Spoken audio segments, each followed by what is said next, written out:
Hi there. I'd like to show you 4 data recovery cases we received in our office today.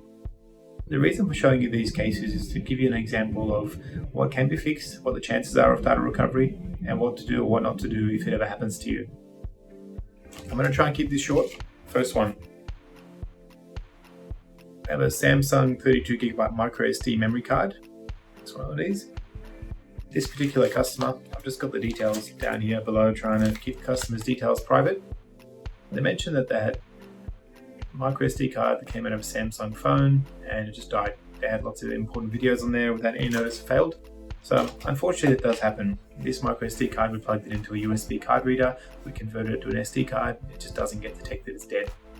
The good news is probably about 85% of the time the data can be recovered, and we basically use a fiberglass pen, scratch off the top surface of the microSD card to expose the circuit board, and we've got special adapters and methods to basically wire up the microSD card to a chip reader and recover all the data.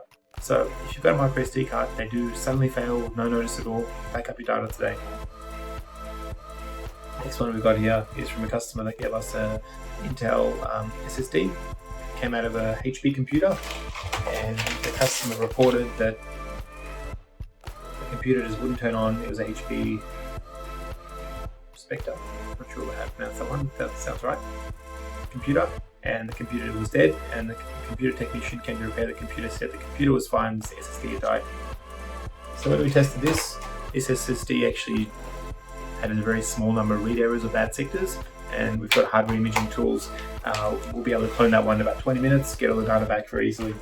So if you have an SSD, don't assume they're invincible. They may be shockproof and more durable than hard drives, but they can suddenly stop working.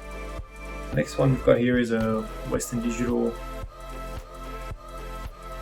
2.5-inch USB 1TB hard drive, and we've actually removed it from the external casing over here. The customer actually said the drive fails to spin up. We actually plugged it in, the little light would come on, it was actually spinning fine, it's just very, very quiet. So I'm not sure where they got that description from. Sometimes just be a template they use. If someone sent us another job, they're just going to copy and paste it, the last thing they sent us. So basically this hard drive over here has actually got what we call a full reload list. Hard drives develop bad sectors and read errors. The system area and firmware can only handle so much. We're using a specialized firmware fixing tool, I guess we call it. We'll basically clear the reload list and do a few other things like clear the G list, and the drive will start working. We should be able to clone it right away. Not right away, but it'll probably take 5 or 6 hours and we'll clone the whole thing. We should be able to get all the data back.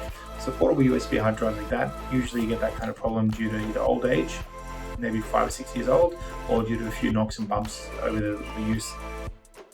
Interesting one we got here from a computer shop here in Australia is they said the hard drive was being detected, but they couldn't access the data. But they also said there was burn marks on the logic board, which is the printed circuit board here, which I can't see any burn marks. It looks very clean. Having said that, it says they actually cleaned it with alcohol, and now the drive powers up, and they hear a clicking sound. And we noticed it's being tampered with, so there's a hole there. So from my experience, generally what happens is that somebody drops the hard drive, it was probably clicking, and another person tries to plug it into a USB enclosure, USB dock. Maybe they've actually plugged in the wrong power cable, wrong type of power supply, and they've killed the PCB as well, and it's actually got 2 problems.